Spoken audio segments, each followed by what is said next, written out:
What is freedom? Is it a tangible reality or an abstract ideal that we endlessly chase? This question has echoed through human history, resonating in the hearts and minds of countless individuals. It has been pondered by philosophers in their quiet studies and whispered by revolutionaries in the heat of battle. Is it the absence of restrictions, the power to choose one's path, or perhaps a state of inner peace and contentment? From the ancient ruins of Greece to the bustling streets of modern India, thinkers have grappled with the concept of freedom, seeking its source and its essence, trying to understand what it truly means to be free.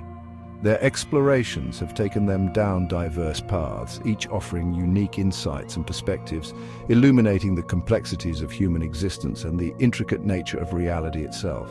This essay delves into the rich tapestry of Western and Indian philosophical thought, examining their unique perspectives on freedom and how these ideas have evolved over time. We will explore the key ideas of seminal figures, understanding their contributions to this ongoing dialogue, comparing and contrasting their approaches to this fundamental human aspiration and what it means for us today. Ultimately, we will ponder the question, who, if anyone, holds the key to true freedom? Is it an individual quest or a collective journey? Is it to be found in external circumstances, internal transformation, or a delicate dance between the two? Join us as we explore these profound questions.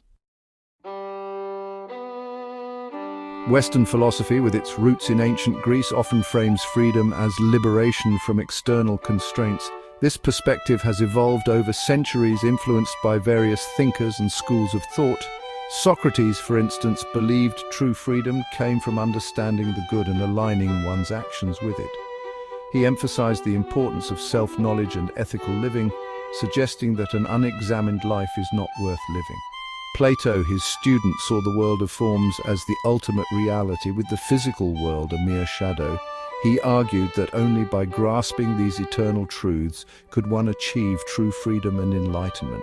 True freedom for Plato meant freeing the soul from the shackles of bodily desires and ascending to the realm of pure reason. This ascent was seen as a journey towards intellectual and spiritual liberation.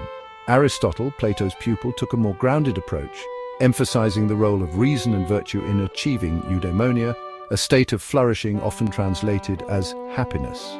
He believed that living in accordance with reason and cultivating virtues were essential for a fulfilling life. He believed freedom was essential for individuals to develop their potential and live fulfilling lives. Aristotle's concept of freedom was deeply tied to the idea of achieving one's purpose and contributing to the community. The Enlightenment further emphasized individual liberty, with thinkers like John Locke advocating for natural rights and limited government. Locke's ideas laid the groundwork for modern democratic societies, where freedom is seen as a fundamental human right.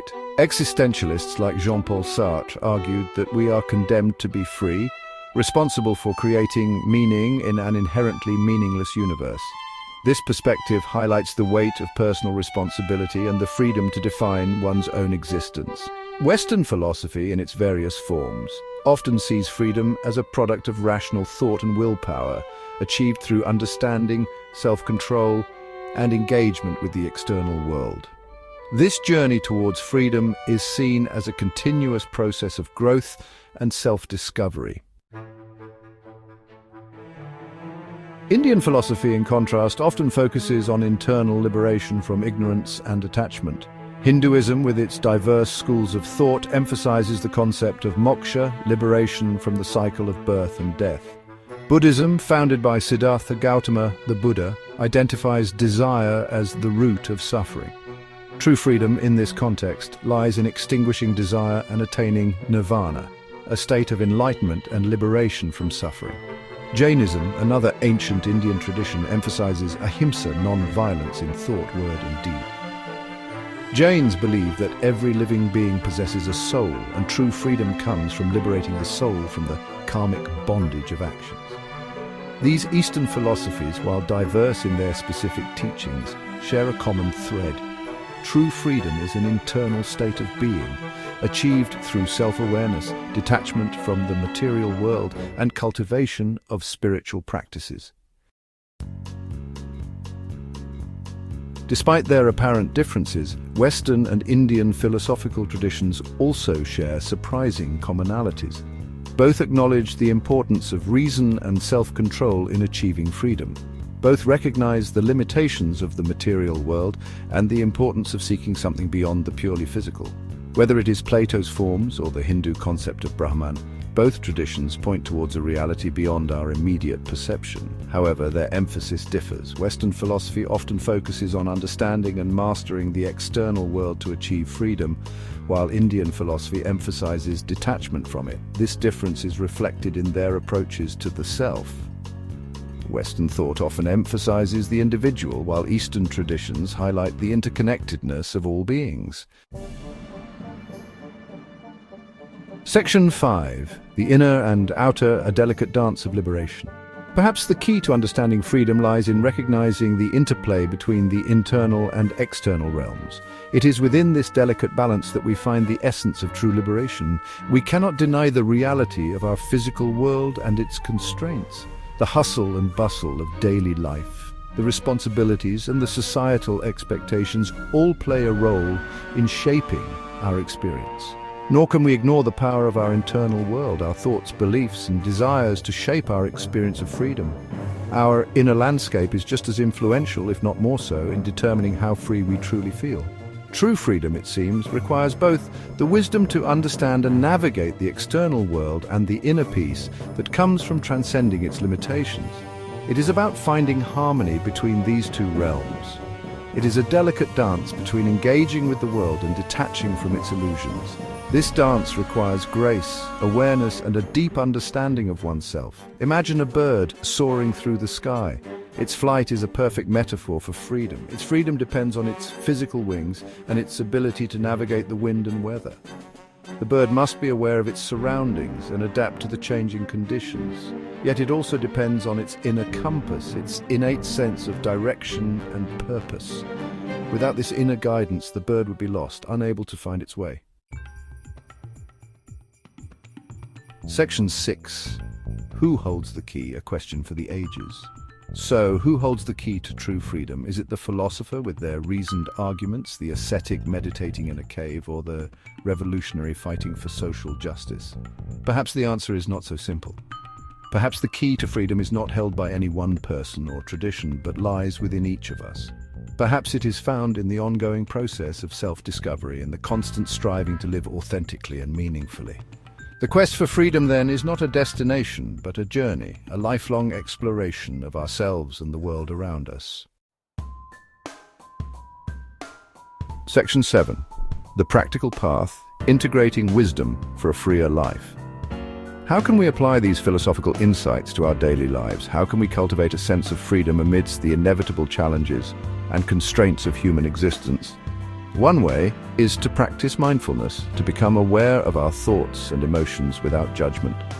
By observing our inner world, we can begin to detach from limiting beliefs and cultivate a sense of inner peace. Another way is to cultivate compassion both for ourselves and others.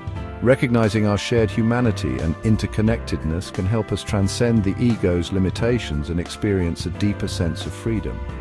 Finally, we can strive to live in alignment with our values, to make choices that reflect our deepest aspirations and contribute to a more just and compassionate world.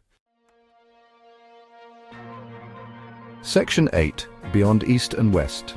A universal language of freedom. The quest for freedom is not confined to any one culture or time period. It is a universal human aspiration, expressed in countless ways throughout history. From the ancient Greek philosophers to the civil rights activists of the 20th century, individuals and movements have fought for liberation from oppression and the right to live authentically.